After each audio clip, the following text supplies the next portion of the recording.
chuki, uchungu, hasira, ubaya, tafadhali tuiache. Na mimi nataka niambie wale watu ambao wanajiita viongozi kutoka ile mlengo mwingine ambao kila siku maneno yao ya kuzungumza ni chuki. Ya kusema kwamba kwa sababu tunawakumbuka wakiwa uongozini walisema mlima, viongozi wa mlima, sisi watu wa Borabu, watu wa Nyamira kwa sababu hatuna mlima, tulikuwa na struggle sana kupata uongozi, kufikia karibu na uongozi. Sasa hivi mnaanza kukumbuka sisi tunaanza kutuita cousins.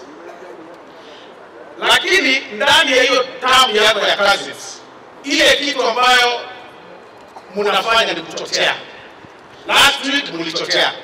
Na tunajua kuna njama ya kuchochea next week in the name of makumbusho ya 25th June. Wale viongozi ambao walienda kotini, wengine ni wabunge sitting, especially the 2 sitting MPs ambao walienda kotini mkapata anticipatory bail wakati mlipanga uchochezi last ya watu wakaumia.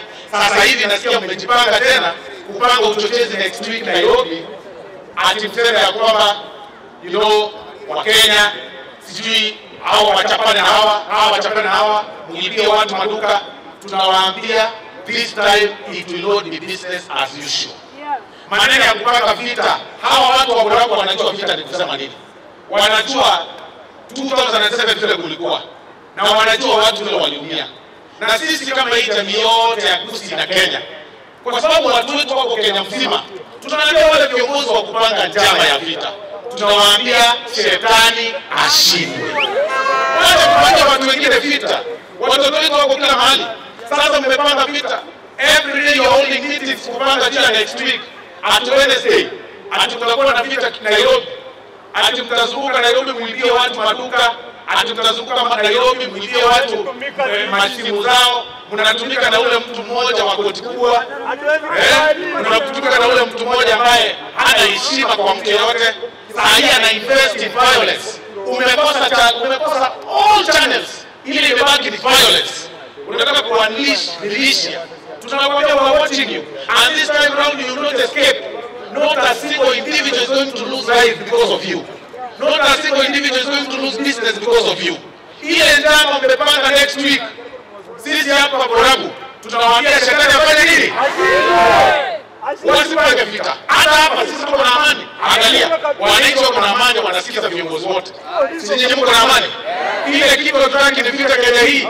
Because we are all over. Whatever you are doing, including those MPs wawili ambao mko na anticipatory bail. Tunajua mkutano mliohold yesterday. Tunajua mkutano mlifanya on Friday. Tunajua mkutano ambao last week on Friday. Ile mlifanya Wednesday. Tutaijua. This time na mtoboi tunawakamatia chini. Hamwezi leta fujo Kenya hii ati kwa sababu wale nyinyi pekee yenu ndio mnajua vita. Acha bwana, kwendeni huko. You must respect the Kenyan constitution and the Kenyan people. Nyinyi mmekubali namna hiyo? Nawaambia hamtaki vita. Hamtaki vita.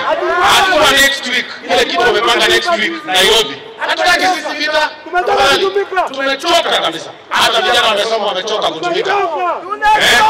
Borabu si namna hiyo.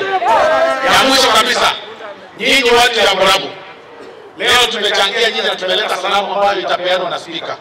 Mnataka tulete rais hapa akuje kuwasalimia vizuri? Mnataka tulete rais akuje kuwasalimia vizuri? Hebu nione wala wanataka tulete rais hapa.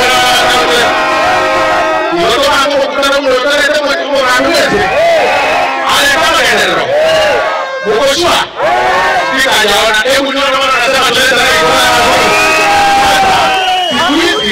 Rais akaribisha namna hiyo. Mnataka kama mnataka